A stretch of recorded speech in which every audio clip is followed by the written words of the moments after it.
Good morning, everyone. My name is Charles Blaine. We've got Samuel L. Jackson here and Michael Searle for another episode. Oh, it's actually Brad Swale. Surprise, surprise. There he is. It's Sheila Lee Jackson. Sheila Lee Jackson. Sheila Lee Jackson. Yeah, that's or Samuel Lee Jackson. I mean, you can go either way here, really, right? You can go any way you'd like, Charles. Well, welcome to podcast number 11. No, I don't live in that district. Thankfully, I live in Al Green's district. But welcome back to another episode of the BCM podcast. This is episode number 11 with your hosts, Charles, Michael, and Brad. We're here today to discuss pretty much all things Texas. We're really excited. I'm excited about our guest. I've known our guest for a while. Michael, I think the same for you. Brad, the same for you. Brad's actually the one who got our guest today. So round of applause for you, Brad. Thank you. How are you guys doing? Any updates you want to talk about before we hop on in? Christmas just happened. Can we get it? Hold on. Can we get a real applause? No updates. I would say that 11 is actually my favorite number. It was my college basketball number, and so this is gonna be a good show. Oh, I didn't know you played college basketball. I'm 6'6", dude. Well, I'm a terrible athlete, though. I can jump like this high off the ground. Yeah, but when you're 6'6", that's all you need to do to slam dunk. You know. But you can't handle my agility. I just go all around you, bro. Right through your legs. I would beat you whatever we were going to, like 21-0. Fuck you. You would not. Oh my God. Anyway, Brad, how was your Christmas? Care to give us any? My Christmas was great. The most important thing, kids loved everything. So that's all that matters. So I mean, I think the most important thing is the fact that Jesus is the reason for the season. But yes, that too is quite important. Okay. Preach it, brother. I went to Christmas Eve service. Good. Look at you. That's great. Good job, Michael. Well, Charles, I mean, so let's hear it from you. Are you doing good? Everything's fine. You're great. You had a good Christmas. Had a good Christmas. It was a great time. After Christmas, did my annual Christmas dinner with a couple of my friends. We go to a transition home for these guys getting out of prison, and we bring them Christmas food, and we hang out and have a blast. It was a great time. Okay. Great. All right. So now that we're going to introduce our guests.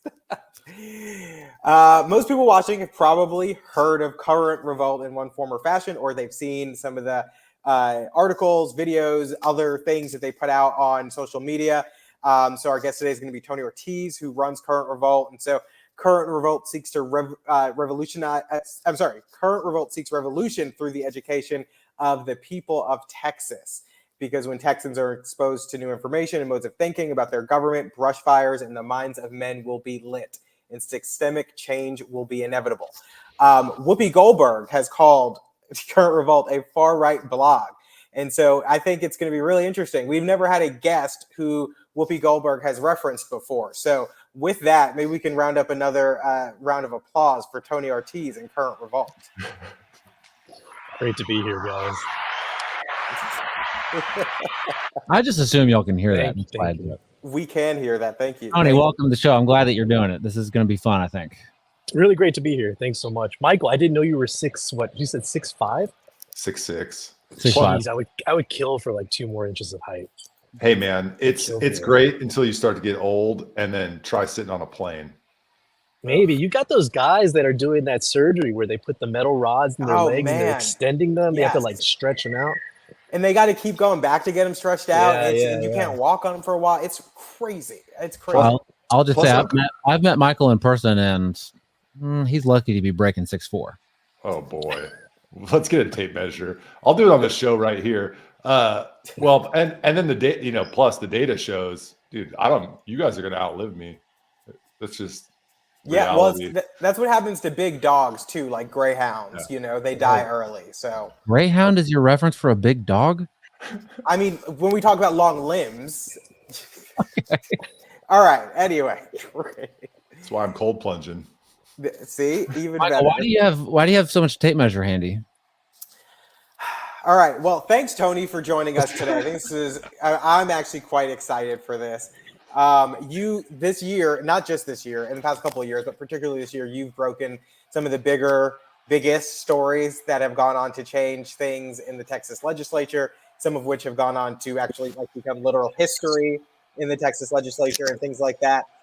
So I guess first, can you just tell us about your background, how you started or why you started Current Revolt?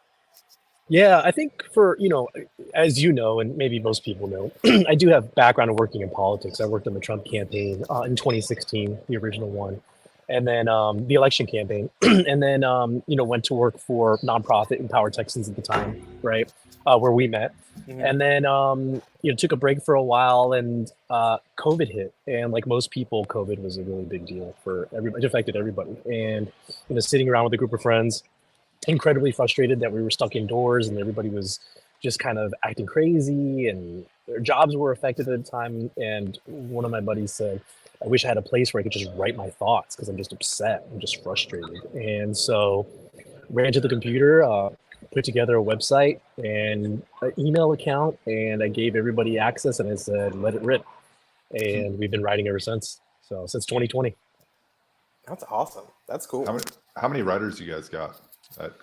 We rotate. I would say we've got probably like I would say we have a staff of about 10 people.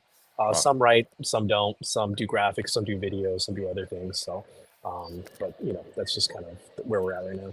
I will say I was first intrigued by Current Revolt because I can't remember how I found it. I sort of stumbled upon it at some point, and I wasn't real sure at first. Like, they're pretty edgy, but they're also, it seems like they're like edgy in a serious way. Like, it's a lot of fun. And so I ended up subscribing and never looked back. When you have this, it's edgy, I think, right? Would you say that's true?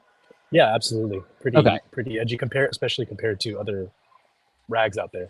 Sure. Rags indeed. So I guess my question is, you have a lot of inside information. Politics is generally more of a stuffy arena and it doesn't really, you don't think of edgy when you think of politics, but you get a lot of big stories, and it seems like you get a lot of, people, and people talk to you.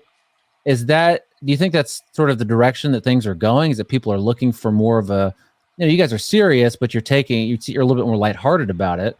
You're not so stuffy. Is that the direction? Do you have trouble also? Like, I don't know, if you reach out to the governor's office, is he like, this is Current Revolt?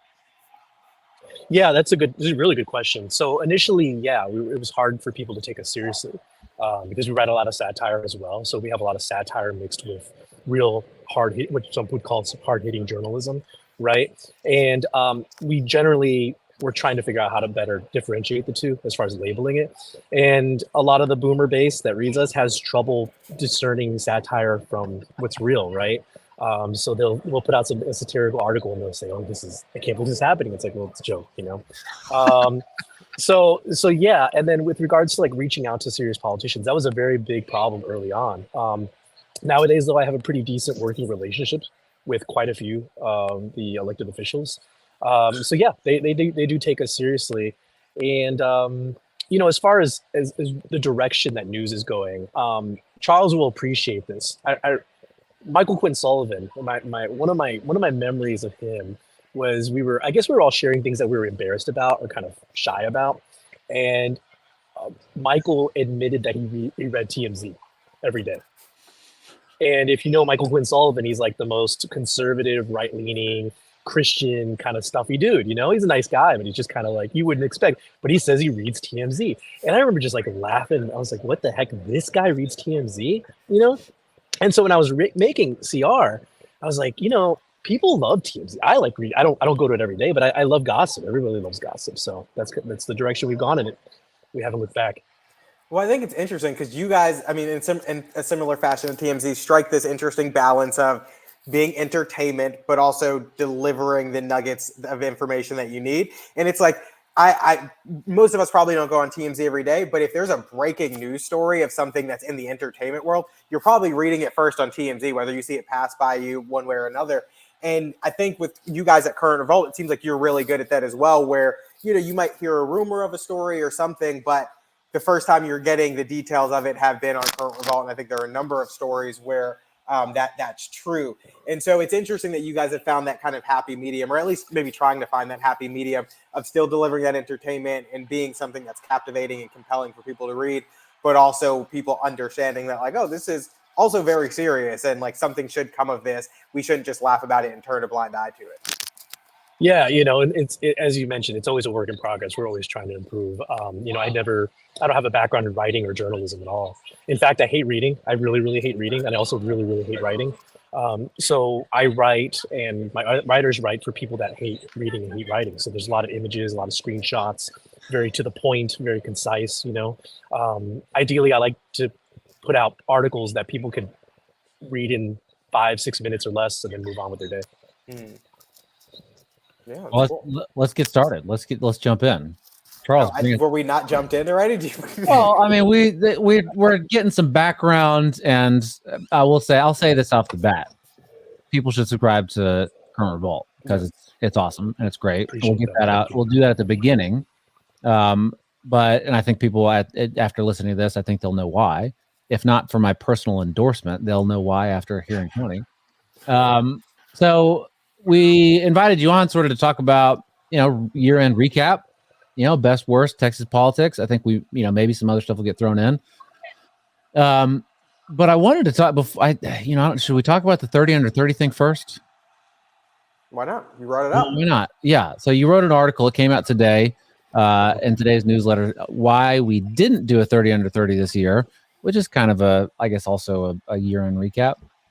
And it seems like the thrust of it is be careful who you work with. And it is sort of directly targeted at Zoomers, which did you guys know that the younger generation, next after Zoomers, is called Generation Alpha?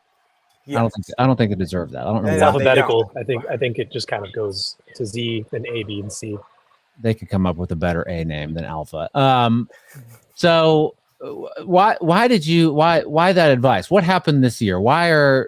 Did people get in trouble for associations? Absolutely. I mean, you saw Michael and Charles. You never know. Well, you saw a lot of this, and I still see a lot of this with my, contacts I have and people I keep up with that are Gen Zers, right?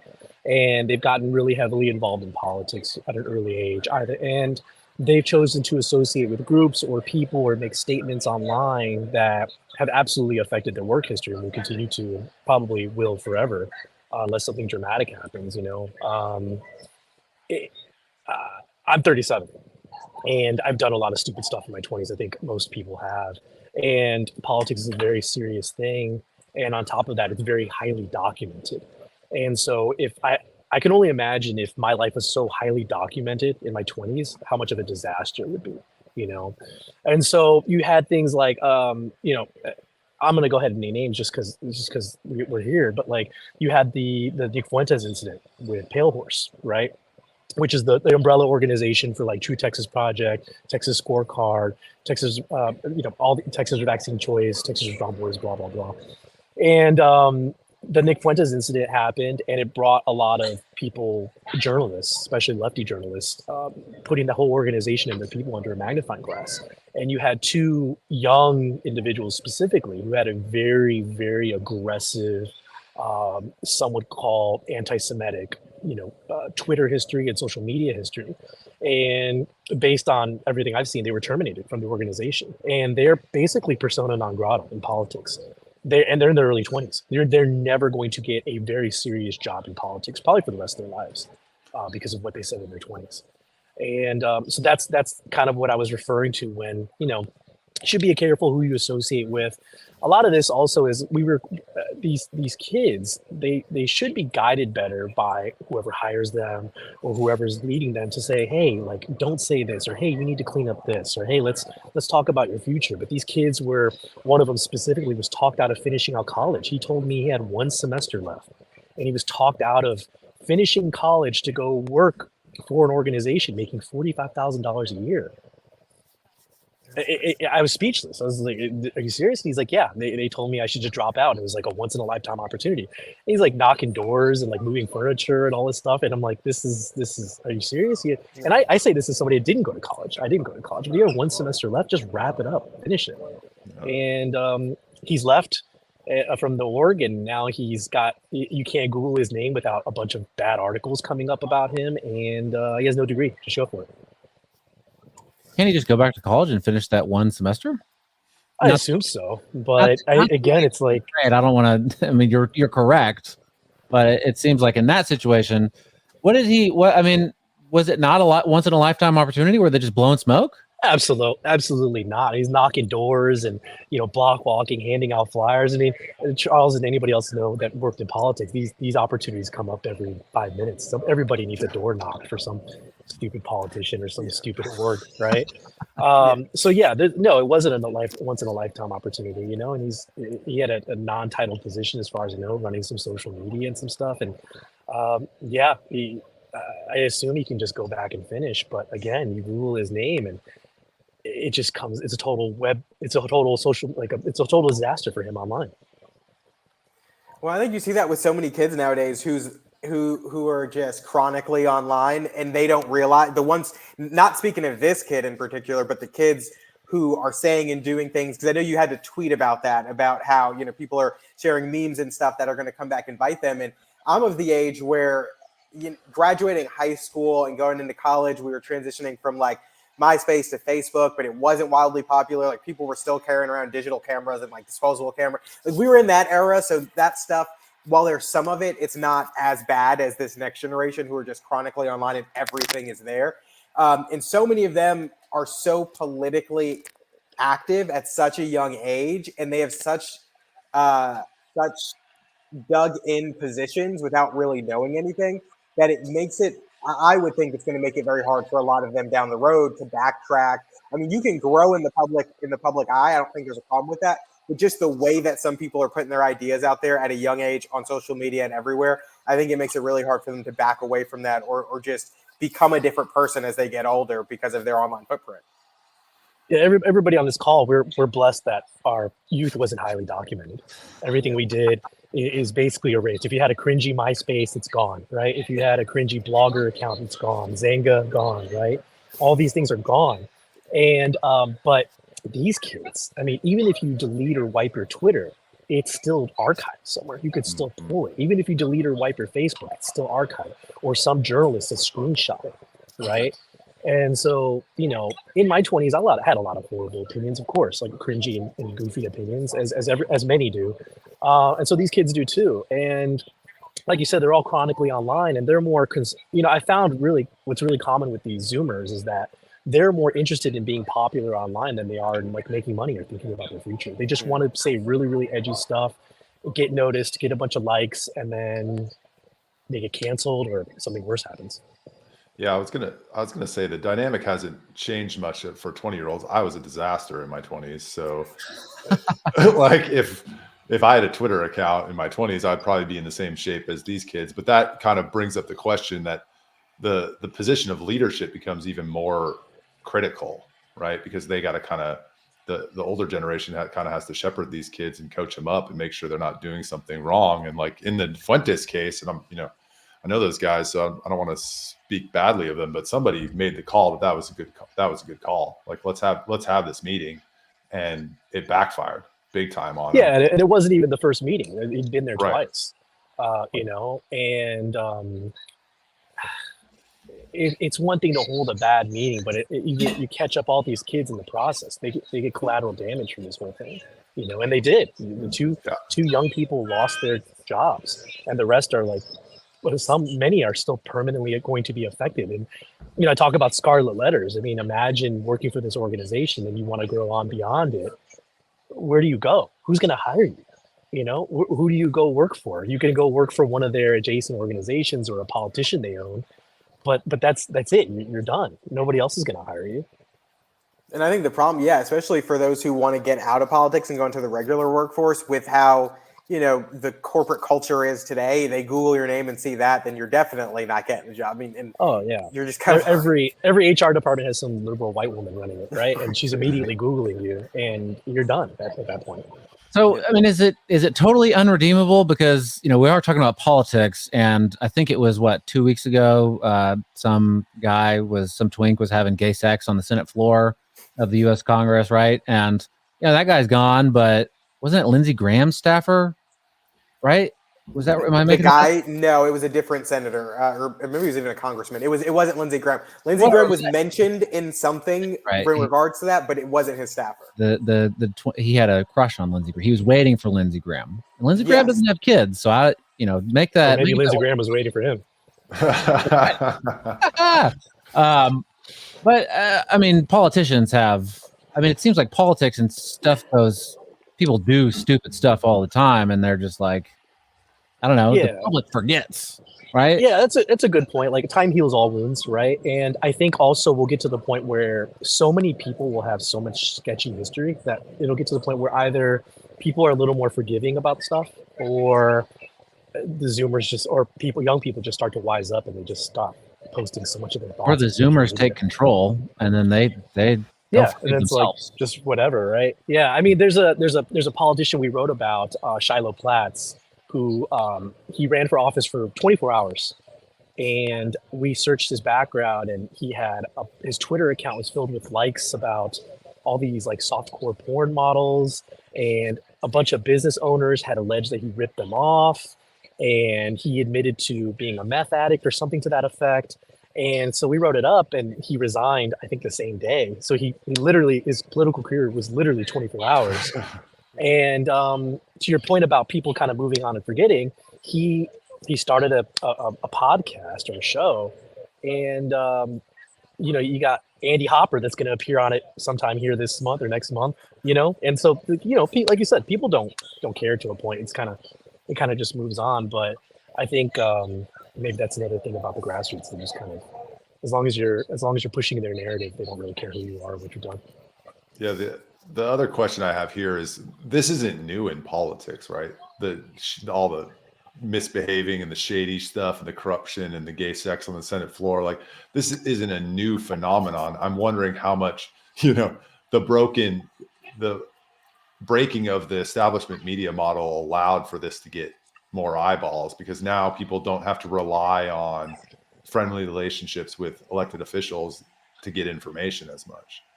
Man, you bring up such a good point. The Sheila Jackson Lee audio that we broke, the one that got me on the View. When I got that audio, so I was driving to the gym, and it was a Saturday, and I got the audio and from a tip, and somebody was like, "You have to listen to this." And normally I kind of, I'm just like, okay, whatever. It's usually overblown or whatever. But the person that sent it to me was pretty solid. And so I listened to it, and I was like, holy crap, this is Sheila Jackson Lee. And so I park as fast as I can. I get on my phone, I write it all up on my cell phone, and then I go to the gym, thinking like, okay, well maybe this or will take off or it won't, right? And then I think the National GOP Twitter website picked it up, and then it just went crazy from there. But with relation to what you said, I started talking around to kind of other journalists in the sphere here in Texas, and they had the audio for about 2 or 3 days ahead of me. Wow. And they didn't release it. Like, what is it? And these are now, some of these admittingly are kind of left leaning journalists, which goes to your point, was like, well, were they trying to protect her, or were they pulling their punches? And probably, but yeah, they had a 2 to 3 day head start on me, and they didn't publish it. Yeah, I mean, and I love that you bring that up, because you're right. I mean, and I heard from a number of journalists locally who had it from establishment media, and they were just like, yeah, well, we didn't know what to do. And kind of a similar thing to when Lena, our county judge, left for her mental health treatment, a number of establishment journalists knew. And it wasn't until, if I'm not mistaken, Holly Hansen with the Texan was getting ready to break the story, and then like they found out, so then they rushed a statement over to one of the establishment media outlets to get it out. But it's like, you got to force their hand, because otherwise they would. And imagine if, with the Sheila Jackson Lee story or with the Lena story, what other things they were successfully able to sit on and just kind of keep under wraps, Absolutely. There's probably so many things that we are all not aware of, because some journalists have sat on it for years or decades or forever. But independent journalism, like the stuff that, even us, like just talking, this is a brand new thing that the establishment media doesn't know how to deal with. Yeah. And, I've done some like discussions with establishment media orgs. Like we broke a story in relation to the Hidalgo County GOP and some sexual assault allegations. And I tried. The story felt too big for me at the time. It was related to sexual assault, and I had no experience covering that, and I felt it deserved a bigger voice than mine. And I reached out to several journalists that wanted nothing to do with it. They didn't want to talk to me, or they didn't want to talk about it, or they just one even just told me to F off, almost literally. And it wasn't until I got connected to Patrick Svitek at the Tribune, and he's the one that like actually talked with me. And this was like maybe a year ago, so we had a little less credibility then. And I gave him all the evidence I had, hooked him up with the women that were involved, and he did a fantastic job and got the story out. So did NPR. NPR ended up talking to me. NPR ended up kind of backstabbing me and calling me an alt-right blog at the very end, even though I gave them the story. But yeah, they're lazy. It's what I found. The establishment media is super lazy. They want the work done for them by somebody else, and they just want to copy and paste it into an article. Yeah, it reminds me of the Amy Robach holding the Epstein story for 3 years. Absolutely. Yeah. So Tony, I'm curious, what would you say your biggest story is of this year? What was the biggest story? And you can say either biggest in terms of like most views, widest reach, biggest impact, whatever you think was kind of your landmark story of the year from Current Revolt. Yeah, I mean, the one that kind of really pushed us was the Sheila Jackson Lee, like statistically, from as far as clicks go. Sheila Jackson Lee's audio was a really, really big one. As far as local stuff, we did a lot of work exposing Frisco ISD. So Frisco is a town just north of Dallas. And they were doing a lot of stuff, with these groomer books, and we got undercover video of the school board trustees actually meeting with the leftist group, kind of conspiring to do things politically with them, which is a very big deal. The biggest lie a lot of these politicians say, and even some of their supporters will say, is that these city elections are all nonpartisan. And it's the biggest crock of junk. Like it's such BS. And so, but yeah, it's very clear that these board trustees were meeting with these leftists, and so they had a lean. We were the only outlet for a while that was covering Steven Crowder's divorce trial. So, how did he recover from that? Like that seems to just sort of like the video that came out of him like berating her on the back porch. Like just being an all-around douchebag. I have no idea how I've listened to people that used to work for him, like different comedians and stuff like that. And by all accounts, he's a nightmare. So he's a nightmare to his employees, he's a nightmare to his wife, and the guy just keeps on ticking. Yeah, I mean, it's kind of what we talked about earlier. There's some people that will look beyond a lot of this bad behavior or bad things that they do or bad personalities because a person wears the same color T-shirt as them. They wear red. They're red team, Republican team. So Steven Crowder is on our side. So if he treats his wife like crap and treats his employees like crap and lies and all this other stuff, it's like it's okay because he supports Trump. So why not, right? So a lot of people are like that, and the media cycle is pretty quick. If something happens, it generally, especially if it's bad, it'll lose power in like a couple weeks. I mean, Elijah Schaffer is a great example. I don't know if you're familiar with Elijah Schaffer, what happened at the Blaze. So that was also a big story for us. So the Blaze is located in Irving. Elijah Schaffer was a host. He had his own show, and he worked with another. His co-host was Sarah Gonzalez, or he worked with Sarah Gonzalez, who a lot of people know. And so there was an incident at a conservative movie showing that they appeared, and I guess this is all alleged, of course, but allegedly he got a little drunk and he touched her in a very, very inappropriate way. And he was, I don't know if he was asked to leave or if he was just forcefully terminated. And he's gone. Like he left the country. He moved to Australia. He's married, by the way. He's married and he moved to Australia. And still organizations are still picking him up. He's still doing interviews. And this incident happened after several other incidents that were public of nature where he cheated on his wife. TPUSA hosts these big conventions. And there was an incident where he had sexual relations with this young blonde girl, basically publicly in the allegedly in the hotel lobby, and the girl actually came out and was like, "Yeah, he did all this," Wow. And Elijah survived it. Like nobody cared, and the guy's married. So yeah, these guys survive this stuff, and it's just really crazy to me. But I mean, is it a function of how big his following is? I mean, I'm looking at his at Elijah's Twitter right now, 653,000 followers, nothing to balk at.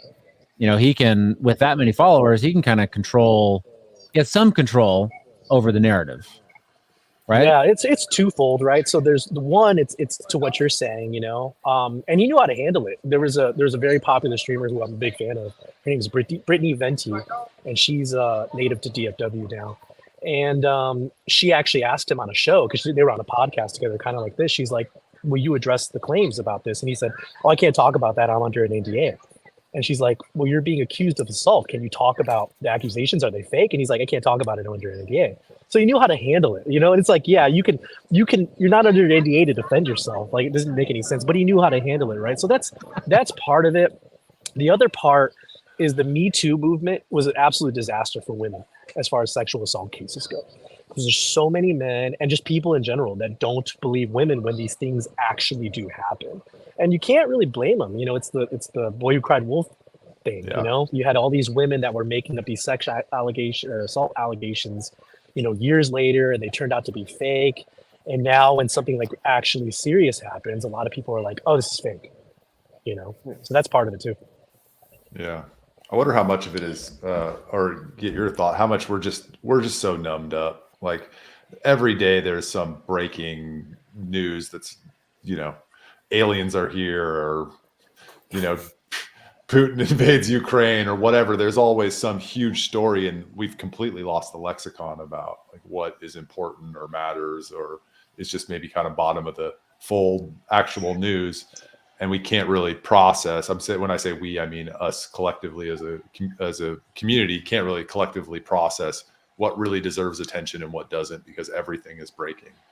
Michael, you have told us many times that aliens are here. Yes. They are. They've been here for a long time. But see, I'm Catholic, so I subscribe to the idea that aliens are actually demons, and not actually like. I'm a big. I think Michael might agree with you. Mm. So, I mean, I don't know. That sounds plausible. Why not? They could be demons. But to your point, like independent journalism and social media has been great because it gives smaller people a voice to talk about things that the establishment can't control. So that's a positive, right? I mean, we're a product. Current Revolt is a product of that, so we benefited from that. But the negative side of that is it gives people a voice that may necessarily have a voice. There's a lot of schizophrenics in the Republican right, and definitely the left, but definitely in the Republican right, and definitely in the news sphere. I mean, you hear about people talking about, mass shootings that don't happen or other really, really crazy stuff. And I look at these people, they have like 80, 90, 100,000 followers, and they'll say something really ridiculous and it's got a bunch of likes, and it creates they're platforming these schizophrenics, and then their followers or their supporters are also pumping out their news.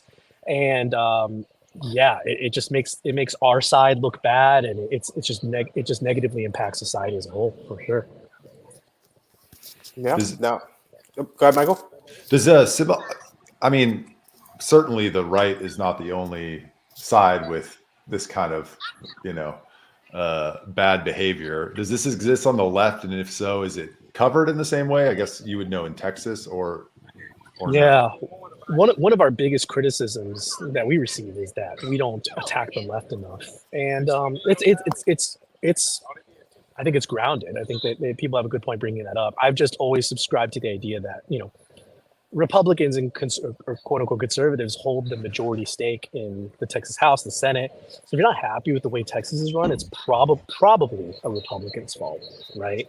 So yeah, like there's not a lot to cover as far as like bad behavior Democrats, just because Republicans have a lot of control in Texas. It's kind of like if you're in California and you blame everything on Republicans. It's like, no, everything in California that's horrible that you don't like is because of the Democrats. So the same applies here in Texas. So yeah, to your point, there's a lot of bad behavior in the left for sure, but they don't have, at least not yet, they don't have as much power over Texas as the right does. Yeah. So I'm curious about this Clay Jenkins story that I saw on the list that you guys said. This is one I missed. Usually I see all your stories and all the ones that you sent on the list I'm aware of, but this is one that I am not. So can you break this down for us? So Clay Jenkins is hilarious to me because the dude is just so goofy. One of the tips or one of the secrets I'll give you guys that we follow is that all these politicians have kids on TikTok, and they're totally uncensored. All these politicians. So Clay Jenkins has a daughter on TikTok, and she's actually very charming, but she just documents everything that happens in the house. One time it was so bad. She gave a full tour on TikTok of the entire house that Clay Jenkins lives in, okay? Documenting every single room, his closet. She even made fun of him because I guess she called him like a fashionista because he had all these goofy hats and like clothes. And he was wearing some weird back brace. So she had a picture of him like shirtless in the kitchen and he's like standing awkwardly. But she documented the entire house. And then she had to delete the clip, and then she uploads a clip explaining why she deleted the clip, and it was because the FBI called her and was like, hey, you basically just mapped out your entire house. You need to delete that because that's a security issue, right? And then she uploaded a clip of her telling you about that. Yeah, so she uploaded a clip saying, oh, sorry, the FBI basically like took my cloud away from me. She was mad about it. She's like, oh, the FBI like cost me like likes, you know? And she's not the only one. I mean, poor Ted Cruz's daughter. I don't want to talk about it because it was kind of health related. But Ted Cruz's daughter went through some things. But you know, all these politicians, especially right wing ones, have these kids that are on TikTok and social media. And they're completely uncensored. But anyway, is that worse for Republicans because their kids? I mean, I think of children, young people being more progressive, and so they'll talk more shit about their conservative parent. Absolutely. I mean, I'm not going to name names because, again, it involves a health thing. But like one of them, she came out as lesbian for a while and then bisexual. And then I think she's like, I want to say she's like 16 now. And she was making some music video talking about how she was having sex with her boyfriend. And she's the daughter of a very, very affluent, strong right-wing politician, right? And like it goes... For me, it tells me that the family isn't involved or the parents aren't involved as much as they should be, or they're just not talking to their kids, you know, and goes to a private school, you know, very, very upper 10%, you know, income, you know, but yeah, all this crazy stuff online and totally uncensored on TikTok. That's crazy.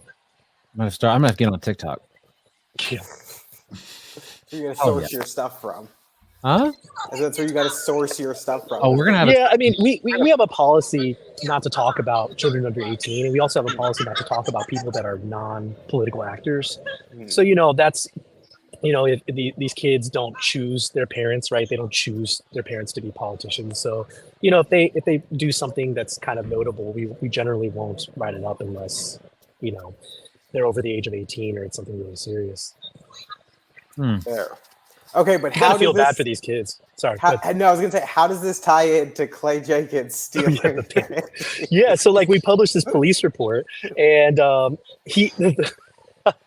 craziest part is on the police report. It says the victim. Her name is Elizabeth. I won't say the last name. Elizabeth. She's talking to the police officer. She says, the police officer writes, Elizabeth told me that all three men were dressed in dark colored clothing, like camouflage, and had on dark oil type or paint or dark makeup on their face to make them look like black people. That's like literally what it says. It says made to look like black people. So like this is the police report from like, I think it's like 1983, and we got a hold of it. So yeah, and there's a mugshot of Clay, and he totally got arrested for stealing paintings. I mean, it's funny. It's funny. And you know, back then it was probably less frowned upon than it would be now. I mean, the dude would be so totally massacred in the media. But back then it was just dudes being dudes, you know what I mean? Jeez. And he never addressed it, you know. And you had I don't know if you guys obviously know Alex Stein. Alex Stein would go to his events and like get in his face and be like, Clay, tell me about these paintings you stole. And Clay would just like ignore it and just keep walking, you know. Very, very, very funny. Very funny. You guys obviously reached out to him for comment and got nothing back. Yeah, they never respond. You know what I mean?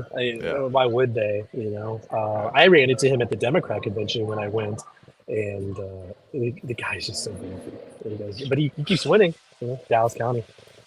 Why wouldn't they respond, though? I kind of feel like if I was a politician, I mean, I never dressed up in blackface, I assure you, but I've done just like everyone else here. My 20s were a disaster in a lot of ways.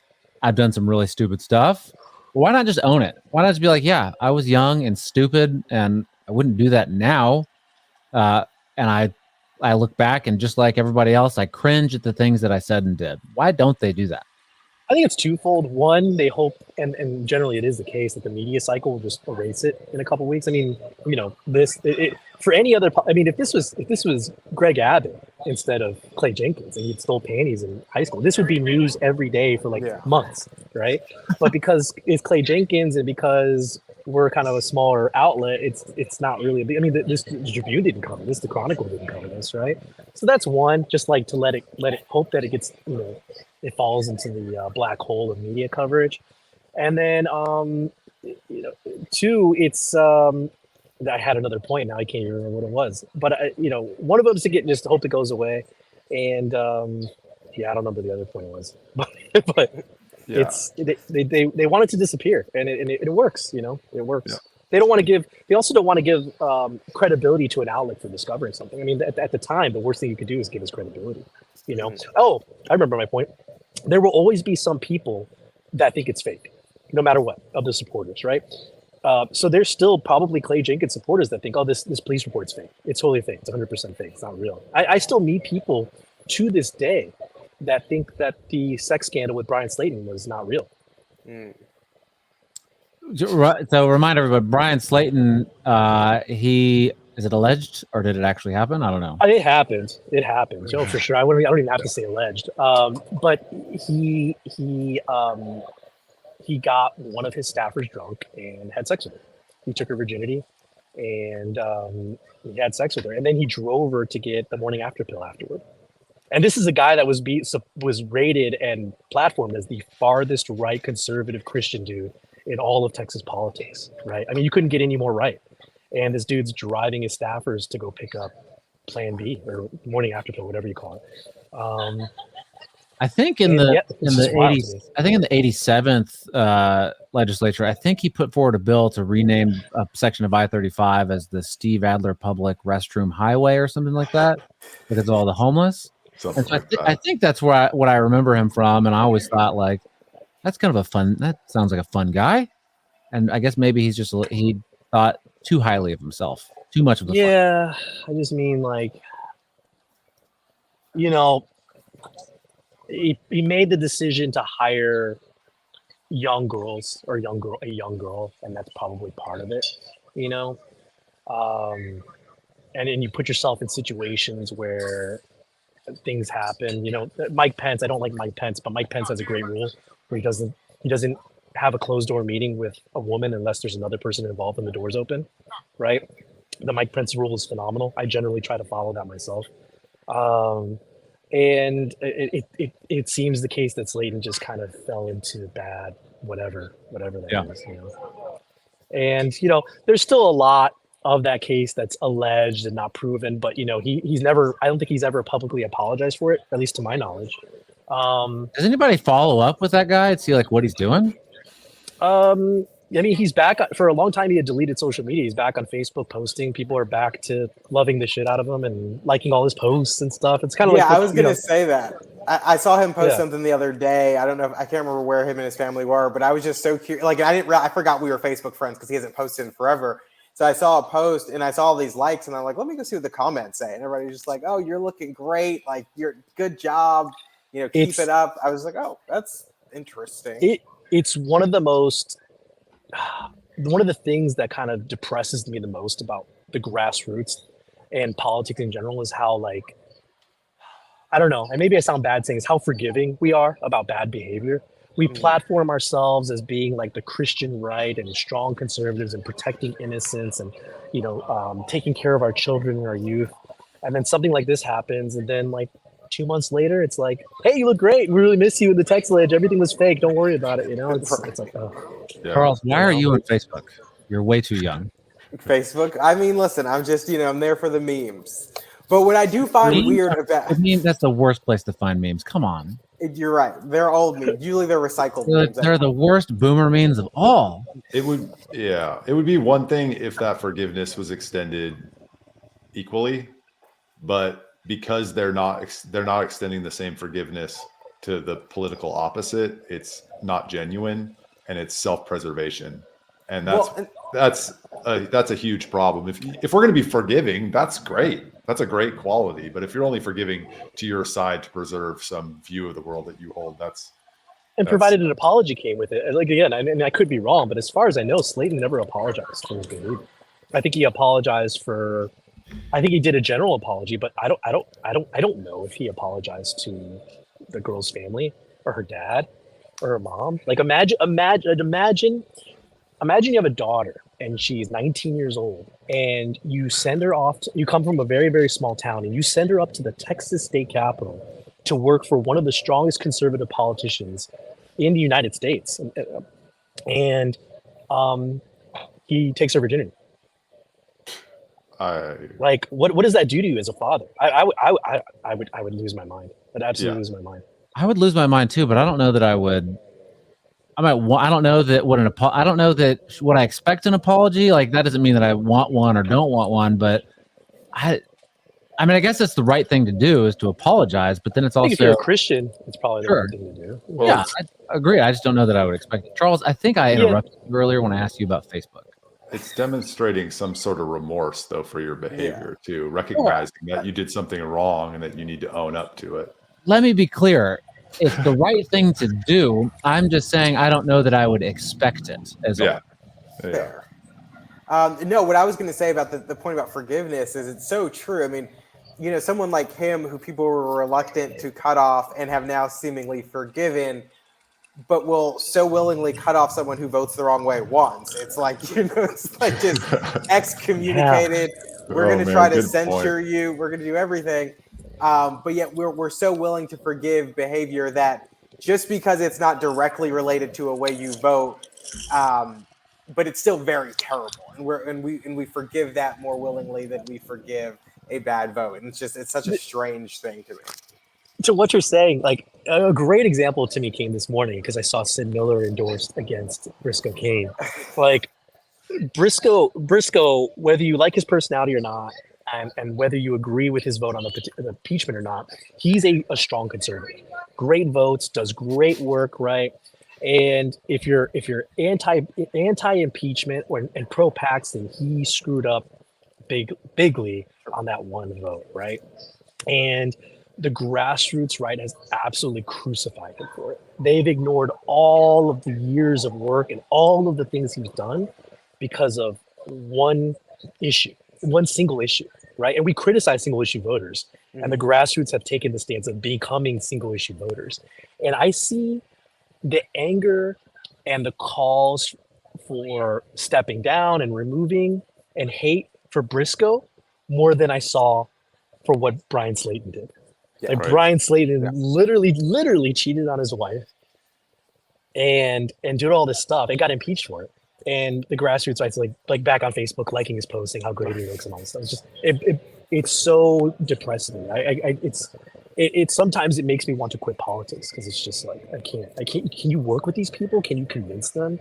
When they behave like this, I don't know.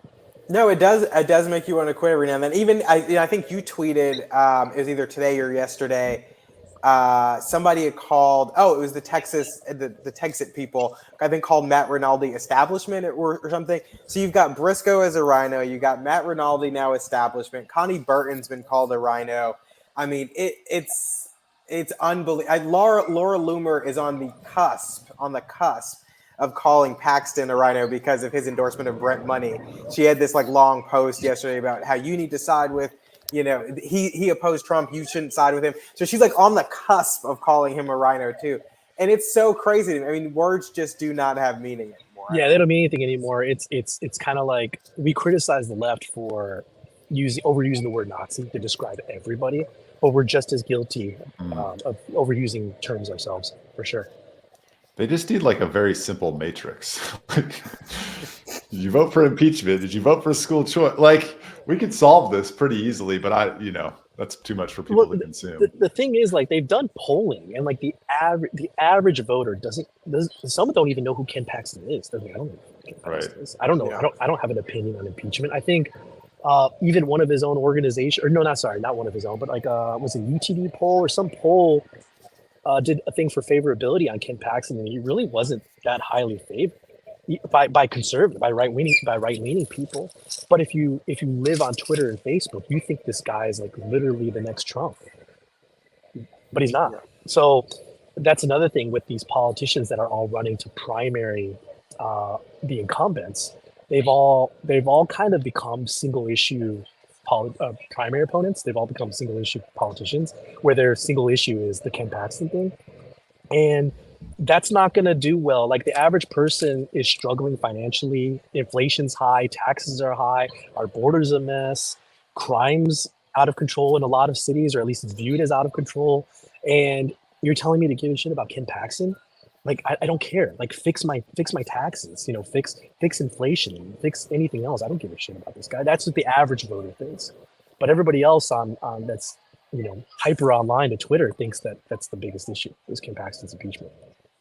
But Tony, go ahead. Go ahead, Michael. Oh, is the average voter getting served, do you like Ken Paxton at the end of the messaging, or is it your current rep, the incumbent, sided with Democrats to impeach a strong conservative? Like, because I agree with you that it's a lot online, but I actually think that the strategy there is convince the grassroots that the incumbent is a rhino siding with Democrats, and that actually I think will land. And then the grassroots makes noise, and then it reverberates out. It's not necessarily a support of Paxton as it is abandonment of, or defile of a conservative state leader, whatever his name may be. Yeah, I mean, and then we have to ask ourselves, what does the word conservative actually mean? You got a guy that potentially cheated on his wife, 2, 3, 4 times in a very public manner. And it's like, do we call this person a conservative? Is that conservative? Like, if I cheated on my wife, would you call me a conservative? Would you call me conservative right now if you found out 10 minutes before the show that I cheated on my wife? Like, I don't think you would. But this guy gets a pass because, he's pro-Trump, and he does. He's a fantastic AG. He's done a lot of really, really great things. But again, do words even matter at this point? Like, when you're calling a dude that's cheating on his wife a conservative? Like, I don't know. I gotta ask. Strong Republican, maybe, yeah. As we're, as we're sort of talking about this, is he a conservative or not? Like, is that things that he does in his personal life? Is he a conservative? I don't have any control over his personal life, and what he does in his personal life doesn't really actually affect me personally. I don't like that he cheated on his wife. I don't think he should do that, and I don't really respect him as a man and as a husband, as a person, because he did that. But if he's in the example of Ken Paxton, he's a great AG. He's doing great work, and that stuff actually does affect me in a way that I don't have any control over. I don't have a choice. If a politician makes a decision and they vote on something, I got to follow that. That's where I go to jail, right? So I can see why people kind of look past personal shortcomings and say, well, they're voting correctly in a way that maybe helps, maybe it makes my life better. Who knows? Maybe not, but they think it does. Yeah, I see that argument a lot, and it does make a lot of sense, right? Like, what somebody do behind their closed doors or in their home? Why does it affect me? Like, I don't care, as long as they go to the Capitol and make the right votes or file the right lawsuits. Like, that's all that really matters in the end. And that's a strong argument. What I would say counter to that is that if you've got a person, I don't mean Attorney General Paxton specifically, but if you've got a politician that can't even honor his vows to his family, his kids, his wife, to God, and he's willing to throw that all away for a one-night stand or for an affair, is the likelihood of him also doing that to his constituents pretty high? Probably. If he's willing to lie to his wife, is he willing to lie to his voters? Probably, right? And so I have a problem with that, you know what I mean? So that's where it carries over with me. But yeah, you got a good point. Like, and you could say the same thing about Donald Trump. So I could even be a hypocrite now, where it's like Donald Trump's the exact same way. He's probably cheated on his wife. He's probably cheated on him more than any other politician. He's had a lot of really, really bad behavior, but I went to work for the guy. right? And I'm going to probably vote for the guy. You know, um, Yeah. we deal with the hands that are given us. Yeah, and I would just add to that counter argument that by condoning that behavior by voting for someone that goes against your values, we're contributing to the moral degradation of our politics and our leadership. The aggregate effect of letting those things go because they vote the right way is degrading our moral character or of the leadership of our country and our state. Yeah, very few of the affairs that we've exposed have led to politicians actually like resigning or losing their races. Yeah. Just doesn't work. People don't care about it. They care for a little bit because it's interesting or it's funny or it bangs some drums for a little bit. For the most part, people don't care. I think the only politician that really like stepped down or resigned was maybe Van Taylor for his incident, right? Which I was at a Christmas party, a political Christmas party like 2 weeks ago. People are still talking about those text messages, like so gross. And I wonder what that dude's doing nowadays. But yeah, he's the only one that kind of really got affected by it. And I think part of that was just because the texts were so graphic. Tony, what's the best part of 2024 and our 2023 in Texas politics? We talked about a lot of shit that happened. How about some good shit? Good stuff. Well, I mean, the pro-life stuff we passed, I think is phenomenal. I think you can make some arguments that it hurts Republicans in the long run because there's so many people out there that are kind of moderate on the pro-life stuff that are like, well, I'm anti-abortion and I'm pro-life, but only up to like 4 weeks, and then after that or before that, if somebody wants to get an abortion, it's fine with me. So we've done a lot of good work with pro-life stuff, and I think we've done it. And I think a lot of people have realized that even though it hurts us at the ballot, it's saved lives. So I think that's really important, right? I think constitutional carry is a big one, right, that we've gotten, or whatever they want to call it. I think that's a good win for us. I wish I could think. I'm so surrounded with like bad stuff. It's hard for me to like even think about good things. But I think those are probably the two big ones. We got some floaties in the Rio Grande. The pool floaties. Yeah. The pool floaties with like the razor on it or the saw on it, right?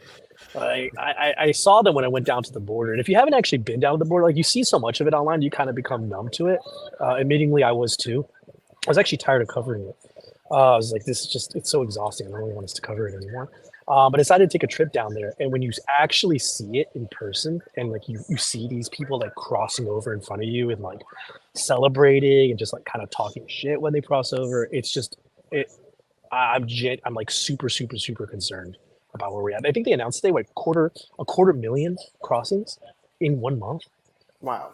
Like they're breaking records. They're screwed all the records, and we're screwed. And Texas, we brag about how we're securing the border. This is why like Abbott pisses me off so much, and all these other Republican politicians piss me off so much. They brag about securing the border, and they talked about passing this new bill that we're allegedly going to get sued by the government for enforcing. We can't even like get E-Verify like done properly here in the state of Texas, and you're telling me you're gonna start deporting people and jailing them, but you can't even run E-Verify? It's not serious. These are just issues that you're saying so you get reelected. They don't actually care. Isn't that always the case though? They're just trying to get reelected. Yeah, it's kind of that argument where it's like you almost, if you're a politician, does it benefit you to not fully get everything you want done so that you can get reelected every year? Because you see this with some of the pro-life groups here in Texas, right? Like Texas Right to Life and some others. Like they have some great people that work for them, but like they're like non-existent now because we've got great pro-life stuff. Like I don't see anything from Right to Life anymore. They've done some stuff on the medical issues, which is obviously super, super, super important, but like we've accomplished our mission, so why we don't need them anymore, almost to a point, right? The NRA is the same way. NRA is a horrible organization for gun rights, but it's almost like I've heard stories from people that with the NRA where it's like, yeah, we actually don't want good gun stuff to happen because we do better when a Democrat's in control because we raise more money. Yeah, I'd love to see more of these conservative organizations become successful and then shut down and then build new institutions to focus on new issues rather than just trying to keep themselves alive, which I think absolutely. I would be so happy to like even my work. I'd love to throw Current Revolt like under, just be done with it. If everything got done and passed and we had no more complaining to do. They're like, yeah, we're shutting down. I would love that. Yeah. Well, awesome, Tony. You were here for an hour. We appreciate this. Before we let you sign off, anything else you want to tell people? I mean, obviously, we want to plug your website, currentrevolt.com, your social media. Are you at Current Revolt on everything? It's at Current Revolt on everything, including Instagram. Twitter's a really big one for us. On Twitter a lot. Twitter's gotten a lot better since Musk took over. I think it's called it's X now, but I heard he gets upset when you call it Twitter. Somebody was saying that. I'm working on it. When you spend $43 billion on something and you rename it, I think you might get upset if people. Yeah, it's just if they so goofy calling dead naming. Is that right? Dead naming, dead naming the social media site. But we're there. If you can subscribe to us on currentrevolt.com. We every article but our Friday article is free. Our Friday articles where we publish the gossip and news and rumors that we're working on. Many people are saying. Well, I mean, on that note, as a slight tease before you go, I did see, I think it was in today's newsletter, at the end, there was a piece about an alleged affair that may or may not have happened that is soon to be released. So Thursday nights for CR is the most stressful night for us because that's when we have to put together, many people are saying, every Friday, right? And so it wasn't until like 9 p.m. that I had enough content to put together NPS. And it happens like this every single week. And my wife kind of laughs about it at this point where we'll be halfway into the day and she's like, do you have stuff for your article tomorrow? And I'm like, nope, I got nothing. And then I'll get a phone call at like 11 p.m. at night and they're like, oh, I heard this. I saw this. And I'm like, I got content now, right?